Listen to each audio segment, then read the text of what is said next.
Vellappally Natesan VD. സതീശനെതിരെ നടത്തിയ reporter ചാനലിലൂടെയുള്ള സ്റ്റേറ്റ്മെൻറ്റുകൾ വിലപേശലാണോ എന്നാണ് ചോദ്യം. ഞാൻ ആ വിലപേശലാണോ എന്നുള്ളത് ആ അർത്ഥത്തിൽ ഞാനതിനെ കാണുന്നില്ല. അത് തീർച്ചയായിട്ടും വെള്ളാപ്പള്ളി നടേശൻ്റെ നിലപാടുകളായി തന്നെയാണ് ഞാൻ കാണുന്നത്. അന്നും ഇന്നും വെള്ളാപ്പള്ളി നടേശന് ചില ആളുകളെ ഇഷ്ടമല്ല.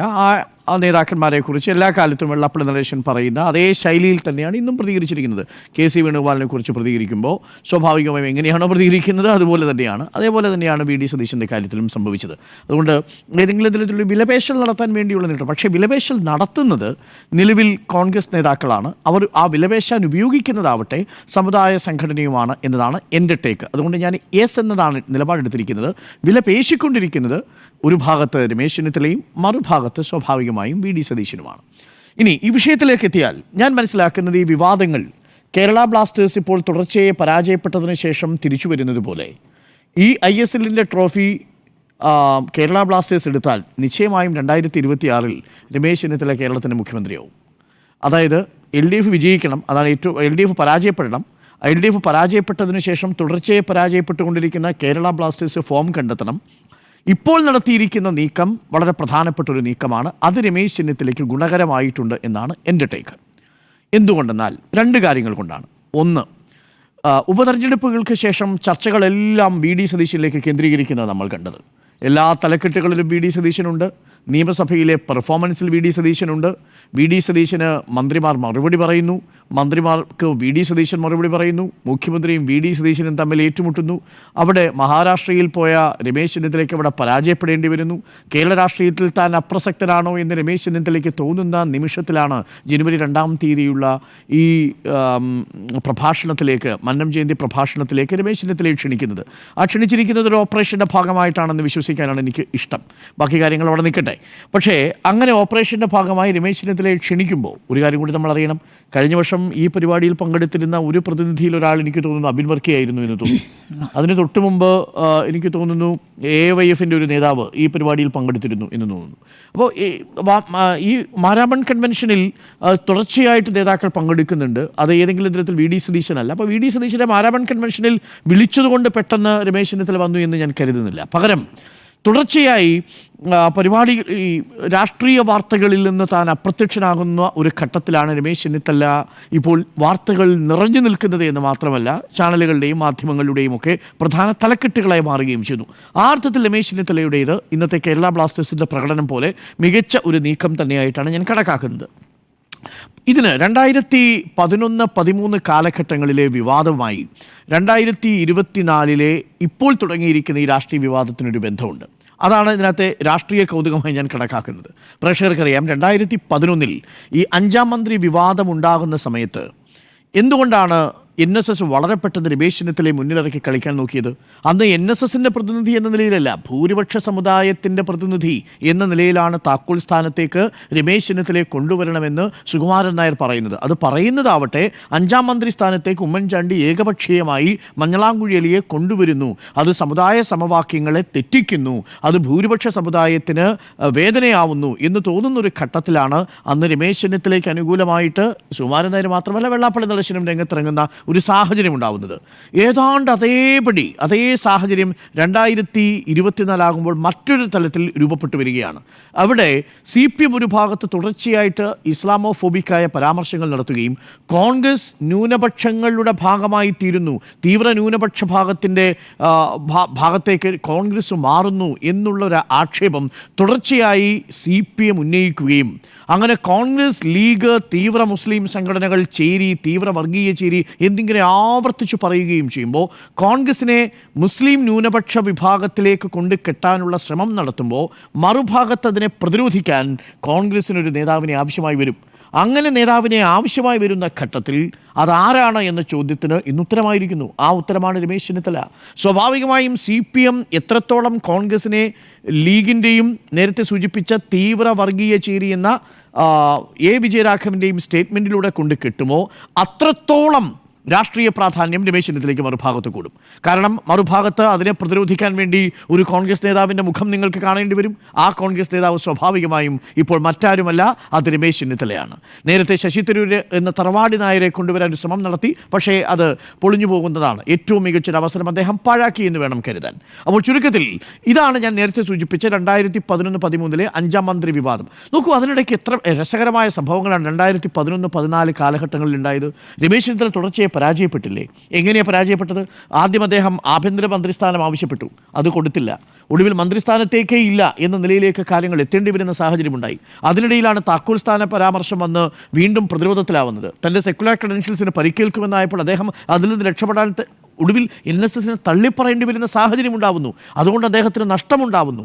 ആ നഷ്ടത്തിൻ്റെ ഭാഗമായി തുടർച്ചയെന്ന വണ്ണം പിന്നീട് ആഭ്യന്തര 5ാം മന്ത്രിസ്ഥാനം മുസ്ലിം പ്രതിനിധിക്ക് കൊടുത്തു എന്ന് മാത്രമല്ല, താൻ ആവശ്യപ്പെട്ട ആഭ്യന്തര മന്ത്രിസ്ഥാനം ഉമ്മൻചാണ്ടിയുടെ കയ്യിൽ ഭദ്രമായിരിക്കുമെന്ന് കരുതി രമേശ് ചെന്നിത്തല പിന്നെ കാണുന്നത് തിരുവഞ്ചൂരിൻ്റെ കയ്യിലേക്ക് ആഭ്യന്തരം പോകുന്നതാണ്. അത് അദ്ദേഹത്തിനും സഹിക്കാൻ പറ്റുന്നതായിരുന്നില്ല. വീണ്ടും പരാജയം. അതിനുശേഷം പിന്നീട് എന്ത് സംഭവിക്കുന്നു? 2016 അദ്ദേഹത്തിൻ്റെ മന്ത്രിസ്ഥാനവും കഴിഞ്ഞ് പിണറായി വിജയൻ മന്ത്രിസഭയിലേക്ക് എത്തുമ്പോൾ പ്രതിപക്ഷ നേതാവായിരിക്കുന്ന സമയത്ത് രമേശ് ചെന്നിത്തലയുടെ പെർഫോമൻസ് നമ്മൾ കണ്ടതല്ലേ. എല്ലാ ദിവസങ്ങളും രമേശ് ചെന്നിത്തല വാർത്താമാധ്യമങ്ങളിൽ നിറഞ്ഞു നിൽക്കുകയായിരുന്നു. ആ സ്ഥാനത്തോട് അദ്ദേഹം നീതി പുലർത്തി എന്നാണ് ഞാൻ കരുതുന്നത്. ചിലതൊക്കെ വസ്തുതാവിരുദ്ധമായിരുന്നു എന്ന വിമർശനങ്ങൾ ഉണ്ടെങ്കിൽ പോലും സർക്കാർ തീരുമാനം മാറ്റേണ്ടി വരും. നോക്കൂ, പല ഘട്ടങ്ങളിൽ മാറ്റിയിരുന്നു. പല വിഷയങ്ങളിലും സർക്കാർ ആ തീരുമാനങ്ങളിൽ നിന്ന് പിന്നാക്കം പോകുന്ന നിലയുണ്ടായി. സർക്കാർ ഓരോ ദിവസവും രമേശ് ചെന്നിത്തലയ്ക്ക് മറുപടി നൽകേണ്ടി വരുന്ന അവസ്ഥയിലേക്ക് വന്നു. തുടർച്ചയായി രമേശ് ചെന്നിത്തല സർക്കാരിനെ ആക്രമിച്ചുകൊണ്ടിരുന്നു. അത് VD സതീശൻ നിയമസഭയിൽ ആക്രമിക്കുന്നതിനേക്കാളും അപ്പുറം പുറത്താണ് രമേശ് ചെന്നിത്തലയുടെ ആക്രമണം. പത്രസമ്മേളനങ്ങൾ നിരന്തരമായി വിളിച്ചുകൊണ്ടിരുന്നു. പക്ഷേ അവിടെയും ഒടുവിൽ എന്ത് സംഭവിച്ചു? വീണ്ടും 2021 അധികാരത്തിൽ വരുമ്പോൾ 22 MLA എന്ന രമേശ് ചെന്നിത്തലയ്ക്കൊപ്പമുണ്ടെന്നാണ് ഞാൻ കരുതുന്നത്. ആ ഘട്ടത്തിൽ പോലും രമേശ് ചെന്നിത്തലയ്ക്ക് പ്രതിപക്ഷ നേതാവാൻ കഴിയുന്നില്ല. വീണ്ടും പരാജയം രമേശ് ചെന്നിത്തലയ്ക്ക്. ആ പരാജയം എവിടെ നിന്നാണ്? അത് ഒരു ഒത്തുതീർപ്പ്, ഉമ്മൻചാണ്ടിയുമായിട്ട് ഒത്തുതീർപ്പുണ്ടായിട്ട് പോലും അത് കേന്ദ്രത്തിൽ നിന്ന് VD സതീശൻ്റെ പേര് നിർദ്ദേശിക്കപ്പെടുന്ന സാഹചര്യം. വീണ്ടും അദ്ദേഹം കേരള രാഷ്ട്രീയത്തിൽ അപ്രസക്തനായി തീർന്ന് മഹാരാഷ്ട്രയിലേക്ക് പോകുന്നു. അവിടെയും പരാജയം. അങ്ങനെ തുടർച്ചയായ പരാജയങ്ങൾക്കു ശേഷം ബൗൺസ് ബാക്ക് ചെയ്തിരിക്കുകയാണ് രമേശ് ചെന്നിത്തല എന്നാണ് ഞാൻ കണക്കാക്കുന്നത്. അതുകൊണ്ട് 2011-13 കാലഘട്ടങ്ങളിലുള്ള ഒരു രാഷ്ട്രീയ സാഹചര്യം നിന്ന് ഏറെക്കുറെ സമാനമായ മറ്റൊരു രാഷ്ട്രീയ സാഹചര്യം ഇപ്പോൾ രൂപപ്പെട്ടിരിക്കുന്നു. ആ സാഹചര്യത്തിൽ ഇപ്പോൾ രമേശ് ചെന്നിത്തല കൂടുതൽ പ്രസക്തനാണ് എന്ന് ഭൂരിപക്ഷ സമുദായത്തിലെ 2 സംഘടനകൾക്ക് തോന്നുന്നു എന്നാണ്. നോക്കൂ, നമ്മൾ രമേശ് ചെന്നിത്തല അണ്ടർ എസ്റ്റിമേറ്റ് ചെയ്യുകയേ വേണ്ട. ഇന്ന് 2 കാര്യങ്ങളിൽ. ഒന്ന്, രമേശ് ചെന്നിത്തലയുടെ കരിയർ കൊണ്ട്. രമേശ് ചെന്നിത്തല 26ാമത്തെ വയസ്സിലാണ് MLA ആവുന്നത് ഹരിപ്പാട് നിന്ന്. രമേശ് ചെന്നിത്തല 24ാമത്തെ വയസ്സിലാണ് KSUവിൻ്റെ ജനറൽ സെക്രട്ടറി ആവുന്നത്. രമേശ് ചെന്നിത്തല 30ാമത്തെ വയസ്സിലാണ് മന്ത്രിയാവുന്നത്. രമേശ് ചെന്നിത്തലയ്ക്ക് 41 വയസ്സുള്ളപ്പോഴാണ് AICCയുടെ ജനറൽ സെക്രട്ടറി ആവുന്നത്. രമേശ് ചെന്നിത്തലയാണ് തൃണമൂൽ കോൺഗ്രസിൽ നിന്ന് മമതാ ബാനർജി അടക്കം മുതിർന്ന നേതാക്കളെ ദേശീയ നിരയിലേക്ക് കൊണ്ടുവരുമ്പോൾ അദ്ദേഹം ദേശീയ തലപ്പത്തുണ്ട്, കോൺഗ്രസിൻ്റെ തലപ്പത്തുണ്ട് എന്നുള്ളതാണ്. രമേശ് ചെന്നിത്തല നന്നായി ഹിന്ദി സംസാരിക്കുന്ന ആളല്ലേ. നോക്കൂ, കേരളത്തിൽ ഇത്രയും ഒഴുക്കോടുകൂടി ഹിന്ദി സംസാരിക്കുന്ന ഏത് നേതാവുണ്ട്? കേരളത്തിൽ ഹിന്ദി സംസാരിക്കുന്ന നേതാവ് നിങ്ങൾ മഹാരാഷ്ട്രയിലൊക്കെ ചുമതല കൊടുക്കുന്നതിന് പിന്നിൽ അദ്ദേഹം ഹിന്ദി വിശാരദാണെന്നേ. ഹിന്ദി വിശാരദായ രമേശ് ചെന്നിത്തല ഹിന്ദി സംസാരിക്കുന്നു. ഒഴുക്കോടെ ഹിന്ദി സംസാരിച്ച് ദേശീയ തലത്തിൽ ഏതു രാഷ്ട്രീയ നേതാവുമായും ബന്ധം സ്ഥാപിക്കാനുള്ള അദ്ദേഹത്തിൻ്റെ കഴിവ് നമ്മൾ മറ്റൊരു കേരളത്തിൽ നിന്ന് പോയ കോൺഗ്രസ് നേതാവിനും ഇല്ല. AK ആൻ്റണിക്കുണ്ടോ? ഒരു പരിധിക്കപ്പുറം KC വേണുഗോപാലിനുണ്ടോ? ഒരു പരിധിക്കപ്പുറം ഉമ്മൻചാണ്ടിക്കുണ്ടോ? ഉമ്മൻചാണ്ടിക്ക് എന്ത് ചെയ്യാൻ സാധിച്ചു? കേരളത്തിന് പുറത്തുപോയി വളരെ ആന്ധ്രാപ്രദേശിലായിരുന്നല്ലോ ചാർജ്. ഏറ്റവും ഒടുവിൽ ഉമ്മൻചാണ്ടിയുടെ ചാർജ് പോലും ആന്ധ്രാപ്രദേശിലായിരുന്നു. ഹിന്ദി ഹൃദയ ഭൂമിയിൽ തെരഞ്ഞെടുപ്പിൻ്റെ ചുമതല കൊടുക്കാൻ ആത്മവിശ്വാസമുള്ള നേതാവായി രമേശ് ചെന്നിത്തല AICCക്ക് മാറിയിട്ടുണ്ട്. പക്ഷേ സ്വന്തം തട്ടകത്തിൽ രമേശ് ചെന്നിത്തലയ്ക്ക് പക്ഷേ മുഖ്യമന്ത്രി സ്ഥാനത്തേക്ക് എത്തുക എന്ന അദ്ദേഹത്തിൻ്റെ സ്വപ്നം നടന്നില്ല. MLA ആയിട്ടുണ്ട്, മന്ത്രിയായിട്ടുണ്ട്, MP ആയിട്ടുണ്ട്, AICC ജനറൽ സെക്രട്ടറി ആയിട്ടുണ്ട്, അതേപോലെ KSUവിൻ്റെയും യൂത്ത് കോൺഗ്രസിൻ്റെയും സംസ്ഥാന ഭാരവാഹിയായിട്ടുണ്ട്. പക്ഷേ അദ്ദേഹത്തിൻ്റെ ഒരു സ്വപ്നം മുഖ്യമന്ത്രി സ്ഥാനം എന്നുള്ളതാണ്. അത് നടന്നിട്ടില്ല എന്നത് അദ്ദേഹം ഡിസർവ് ചെയ്യുന്നു എന്നത് കോൺഗ്രസിലെ ചില മുതിർന്ന നേതാക്കൾക്കറിയാം. ഞാനൊരു കണക്കൂടി പറയാം. അപ്പോൾ അദ്ദേഹത്തിൻ്റെ career wise, political career wise Ramesh ചെന്നിത്തലയ്ക്ക് ഒട്ടും കുറവില്ല എന്ന് തന്നെയാണ് ഞാൻ കരുതുന്നത്. അത് വെള്ളാപ്പള്ളി പറഞ്ഞത് 100% ശരിയുമാണ്. മാത്രമല്ല അദ്ദേഹം വളരെ സമചിത്തതയോടു കൂടിയാണ് സമുദായ നേതാക്കളുമായി പെരുമാറുന്നത്. സമസ്തയിലെ നേതാക്കൾ, ഞാൻ മനസ്സിലാക്കുന്നത് സമസ്തയിലെ നേതാക്കൾക്ക് രമേശ് ചെന്നിത്തലയെ ഇഷ്ടമാണ്. അവർക്ക് ഈ വിവാദത്തിൽ നിങ്ങൾ ആർക്കൊപ്പം നിൽക്കുന്നു എന്ന് ചോദിച്ചാൽ ഞാൻ മനസ്സിലാക്കുന്നത് രമേശ് ചെന്നിത്തലയ്ക്കൊപ്പം എന്ന് അവരുടെ മനസ്സ് പറയുന്നതായിട്ട് ഞാൻ വിചാരിക്കുന്നു. അതിന് പല കാരണങ്ങളുണ്ട്. ഒന്ന്, മുനമ്പം വിഷയത്തിലെടുത്തിരിക്കുന്ന നിലപാട്. ആ വിഷയത്തിലെടുത്തിരിക്കുന്ന നിലപാടിൽ നിന്ന് ലീഗിൽ രണ്ടഭിപ്രായം ഉണ്ടാവാനുള്ള കാരണം വി ഡി സതീശൻ ഒരു സ്റ്റേറ്റ്മെൻറ്റാണ്. വി ഡി സതീശന് മറുപടി പറഞ്ഞുകൊണ്ടാണ് കെ എം ഷാജി വരുന്നത്. അതിന് മറുപടി പറഞ്ഞുകൊണ്ടാണ് ഇ ടി മുഹമ്മദ് ബഷീർ വരുന്ന സാഹചര്യം ഉണ്ടാവുന്നത്. അത് സമസ്തയെ തെല്ലൊന്നുമല്ല പ്രതിരോധത്തിലാക്കിയിരിക്കുന്നത്. മുസ്തഫ മുണ്ടവാറയോട് ചോദിച്ചു നോക്കൂ, മുസ്തഫ മുണ്ടവാറ പറയും ആര് പറഞ്ഞതാ ശരി എന്നതിൻ്റെ മറുപടി പറയും. അപ്പോൾ സ്വാഭാവികമായും ഈ രാഷ്ട്രീയ സാഹചര്യത്തിൽ സമസ്തയ്ക്കും രമേശ് ചെന്നിത്തലയോടൊരു തെല്ലടുപ്പമുണ്ടെന്ന് ഞാൻ വിശ്വസിക്കുന്നു. അത് പുറത്തിനി പറയുമോ ഇല്ലയോ എന്നുള്ളത് രണ്ടാമത്തെ കാര്യം. ഇനി ഒരു കാര്യം കൂടി നോക്കൂ, കോൺഗ്രസിനുള്ളിൽ രമേശ് ചെന്നിത്തലയാണോ വി ഡി സതീശനാണോ ശക്തൻ എന്ന് ആലോചിച്ച് നോക്കൂ. നമ്മൾ പലപ്പോഴും തെറ്റിദ്ധരിക്കുന്നത് മാധ്യമങ്ങളിലൂടെ നിരന്തരം പ്രതിപക്ഷ നേതാവ് ആഞ്ഞടിക്കുന്നു എന്നതുകൊണ്ട് മാത്രം കോൺഗ്രസ് കുടുംബത്തിൽ രമേശ് ചെന്നിത്തലയ്ക്ക് കരുത്തുണ്ടെന്ന് വി ഡി സതീശന് കരുത്തുണ്ടെന്ന് നമ്മൾ ധരിക്കരുത്. ഉദാഹരണത്തിന് എറണാകുളം ജില്ലയിൽ വി ഡി സതീശനോടൊപ്പം നിൽക്കുന്ന എത്ര MLA-മാരുണ്ട്? ഒന്ന്, ഇപ്പോൾ Roji M John K C വേണുഗോപാലിനോടൊപ്പമാണ്. മാത്യു കുൽനാടൻ കെ സി വേണുഗോപാലിനോടൊപ്പമാണ്. എൽദോസ് കുന്നപ്പള്ളി എനിക്ക് രമേശ് ചെന്നിത്തലയ്ക്ക് ഒപ്പമാണ്.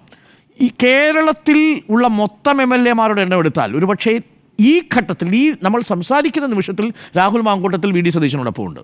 നാളെ എന്താവുമെന്ന് പറയാൻ കഴിയില്ല. പക്ഷേ ബാക്കിയുള്ള എത്ര നേതാക്കൾ വി ഡി സതീശനോടൊപ്പമുണ്ട് എന്ന് നമുക്ക് എങ്ങനെ പറയാൻ പറ്റും?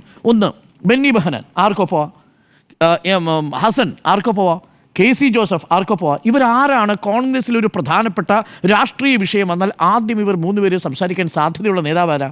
ഞാൻ മനസ്സിലാക്കുന്നത് ഇവർക്ക് ആദ്യം ഒരുപക്ഷെ രമേശ് ചെന്നിത്തല, അതല്ലെങ്കിൽ കെ സി വേണുഗോപാൽ. നേരിട്ട് കെ സി വേണുഗോപാലുമായും രമേശ് ചെന്നിത്തലയുമായും സൗഹൃദം സൂക്ഷിക്കുന്നവരാണിവർ. പഴയ AI ഗ്രൂപ്പ് സമവാക്യങ്ങളെല്ലാം പൊളിഞ്ഞു.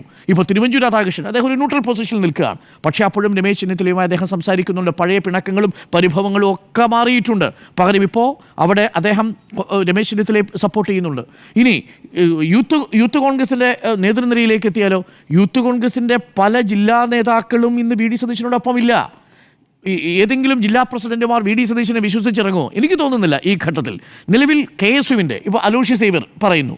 അലോഷ്യ സേവ്യർ പോലും ഒരു പരിധിക്കും അപ്പുറത്തേക്ക് കെ സി വേണുഗോപാലിനെയാണെന്ന് ഇവരൊക്കെ അൾട്ടിമേറ്റ്ലി ഡിസിഷൻ മേക്കറായിട്ട് കണക്കാക്കുന്നതും കെ സി വേണുഗോപാലിൻ്റെ പ്രീതിയാണ് മിക്ക യുവ നേതാക്കളും ആഗ്രഹിച്ചു കൊണ്ടിരിക്കുന്നത്. വി ഡി സതീശൻ്റെ രീതിയല്ല. വി ഡി സതീശൻ മികച്ച ഒരു ഇലക്ടറൽ പെർഫോമറാണ്, അദ്ദേഹം ഇലക്ഷൻ സ്ട്രാറ്റജിസ്റ്റാണ്. അതൊക്കെ നമ്മൾ സമ്മതിക്കുമ്പോൾ പോലും അതിനും അപ്പുറത്തേക്ക് മുതിർന്ന നേതാക്കളുമായി ആ രീതിയിൽ അദ്ദേഹത്തിൻ്റെ ശൈലി ഇപ്പോഴും അദ്ദേഹത്തിന് ബുദ്ധിമുട്ടുണ്ടാക്കുന്നു. അതുകൊണ്ട് തന്നെ പല നേതാക്കളും അനായാസം രമേശ് ചെന്നിത്തലയോട് ഇടപഴകുന്നത് പോലെ വി ഡി സതീശനോട് ഇടപഴകാൻ കഴിയുന്നില്ല. ആ വിശ്വാസ്യത വി ഡി സതീശന് വന്നിട്ടില്ല എന്ന് തന്നെയാണ് ഞാൻ ഇപ്പോഴും വിശ്വസിക്കുന്നത്. അതുകൊണ്ട് നിലവിൽ കോൺഗ്രസ് കുടുംബത്തിൽ വി ഡി സതീശനും നമ്മൾ രമേശ് ചെന്നിത്തലയും നേതാക്കന്മാരുടെയും ഒപ്പം അണികളുടെയും ഒക്കെ പിന്തുണ വെച്ച് നോക്കിക്കഴിഞ്ഞാൽ ഇപ്പോഴും രമേശ് ചെന്നിത്തലയുടെ തട്ട് താണു തന്നെ ഇരിക്കും. അതിലൊരു സംശയവുമില്ല. കാര്യം മറുഭാഗത്ത് അദ്ദേഹത്തിൻ്റെ ആറ്റിറ്റ്യൂഡിൽ ഇഷ്യൂ ആണ് പ്രധാനമായിട്ടും ഉള്ളത് എന്നാണ് ഞാൻ മനസ്സിലാക്കുന്നത്. അത് കോൺഗ്രസിനെ സംബന്ധിച്ച് ചെറുതല്ലാത്ത ഒരു തലവേദനയും ഉണ്ടാക്കുന്നുണ്ട്.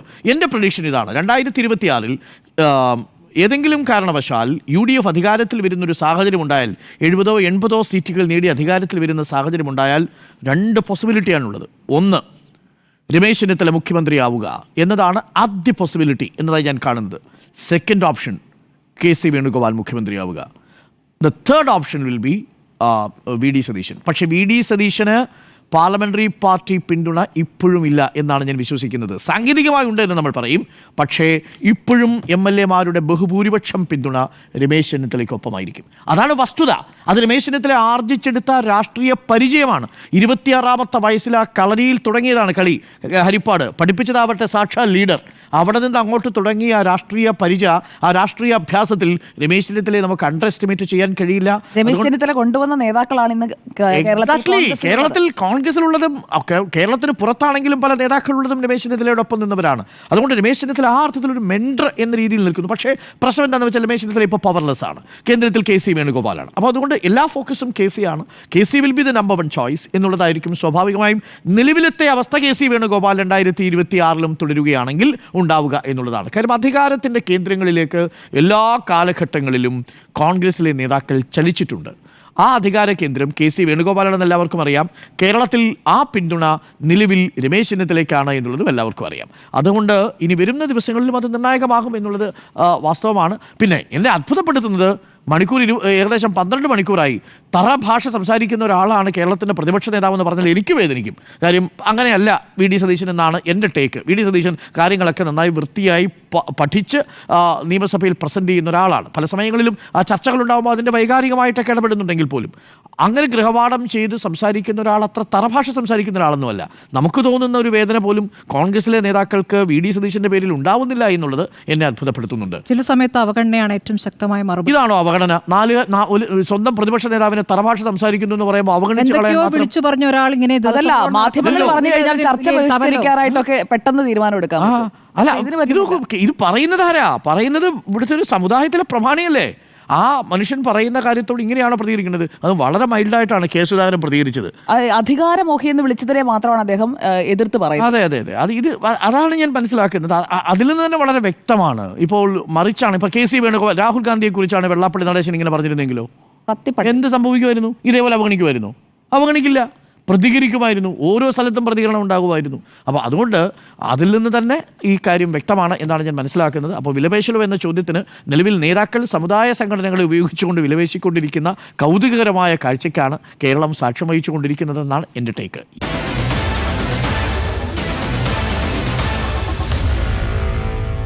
Meet the editors.